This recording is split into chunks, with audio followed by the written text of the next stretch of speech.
Bab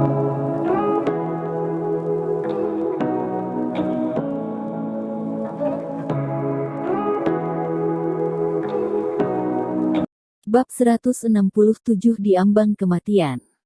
Kemudian, terlihat bahwa halaman yang tadi kosong tiba-tiba bertambah belasan pria yang berjas dan para dokter dikelilingi olehnya. Clover melihat gangster yang barusan sombong hampir berlutut di lantai. Orang-orang di sekitarnya menahan pria buncit tadi untuk pergi.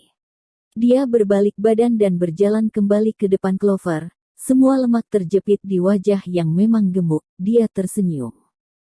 "Tuan, mari kita bicara dengan baik-baik. Bukankah kamu hanya menginginkan pria itu? Bukannya aku tidak mau memberikan padamu."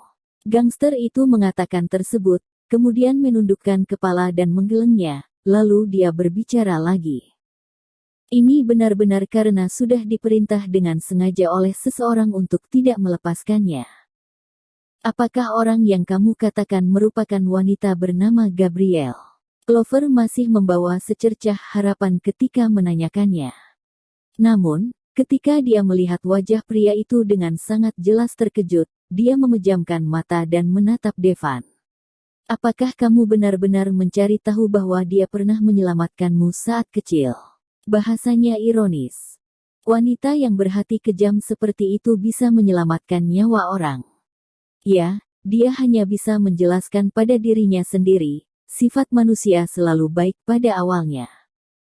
Devan balas menatapnya, namun tidak kesal, tetapi berbicara dengan gangster tersebut. "Kamu jawab dulu pertanyaanku, apakah dia benar-benar gila atau pura-pura gila?"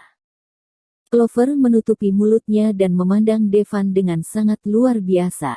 "Gila atau pura-pura gila? Apa maksudnya ini?"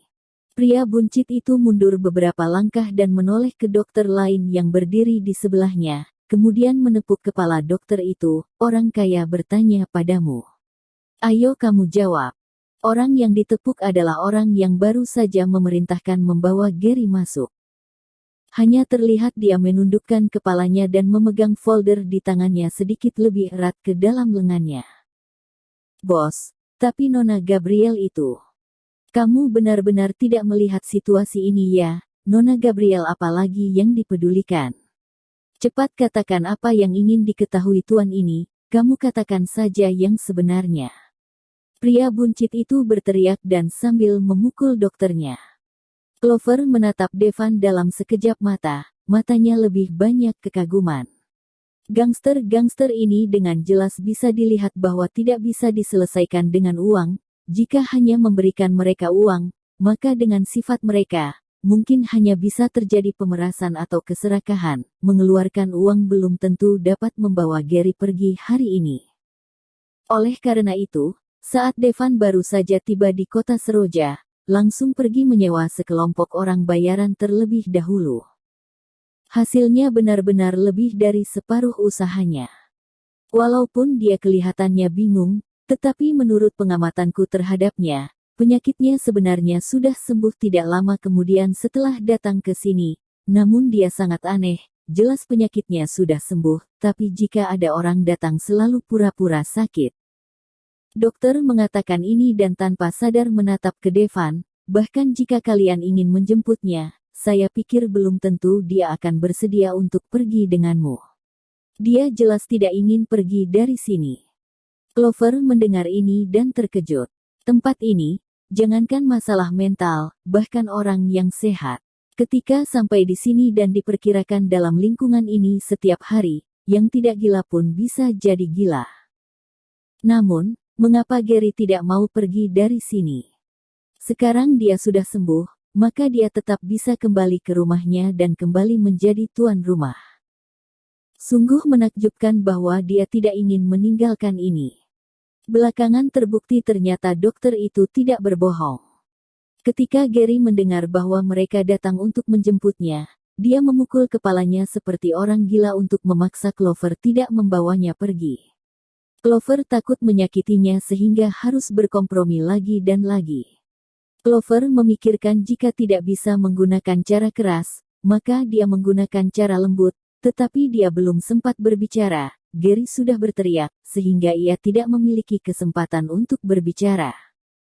Gary lagi-lagi mendorong dirinya ke jalan buntu. Bisakah kamu membiarkanku berbicara dengannya sendirian? Clover memandang Devan dan bertanya dengan lembut. Devan memandangi wajahnya dan menatapnya. Dia menggelengkan kepalanya dan sangat berkeras, dia sangat berbahaya. Tolong, kamu berada di luar pintu. Jika terdengar suara aneh, kalian segera masuk, bisa. Dia meletakkan telapak tangannya bersama dan memohon pada Devan. Devan menoleh dan menundukkan kepala untuk membaca buku, mengabaikannya. Clover memikirkan cara. Lalu, dia mencubit bagian dalam pahanya, dan rasa sakit membuat mukanya yang masih tersenyum sesaat sebelumnya, jatuh air mata pada saat ini. Dia mungkin satu-satunya keluargaku di dunia ini, apakah kamu benar-benar ingin aku tidak bahagia selamanya? Jika Clover tahu bahwa aktingnya saat ini adalah hasil dari permusuhan dengan seseorang, dia sesaat berpikir, apakah dia akan menyesalinya? Ketika berdiri di pintu kamar Gary, Clover berpikir bahwa air mata memang sangat berguna terhadap Devan. Clover mendorong pintu dan tercium bau menyengat. Dia mengerutkan kening dan melihat ke kamar. Ruangan yang remang-remang ini tidak besar, sekitar belasan meter persegi, ada bau busuk di ruangan dan goresan pena merah dan hitam yang berantakan di dinding.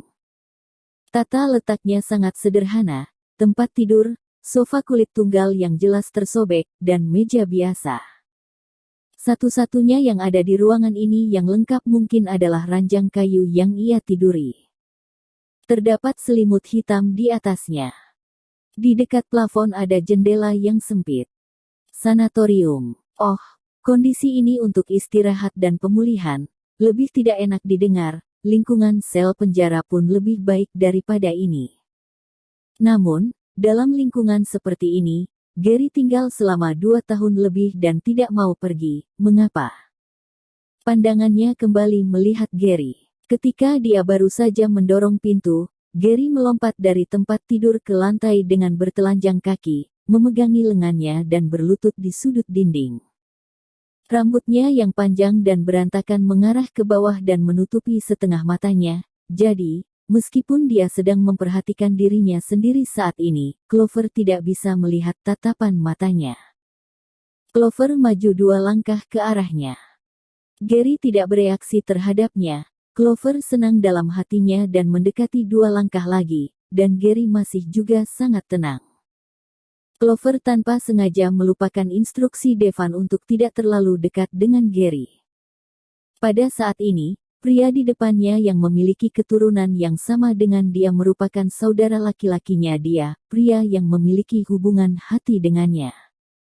Hatinya merasa makin bersemangat, sehingga berjalan ke depan Gary, berjongkok dan memegangi kedua tangan di pundaknya.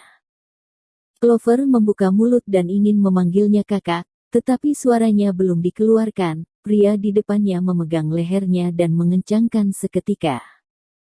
Kecepatannya sangat cepat, bahkan Clover belum sempat mengeluarkan suara. Tangannya lagi bergumul, tetapi masih kalah dengan kekuatan seorang pria. Clover berpikir bahwa dia ingin membunuhnya, sehingga napasnya terputus dalam sekejap. Pandangan mata mulai kabur. Clover menyerah, tetapi air mata jatuh dari matanya, 1 tetes dan 1 tetes.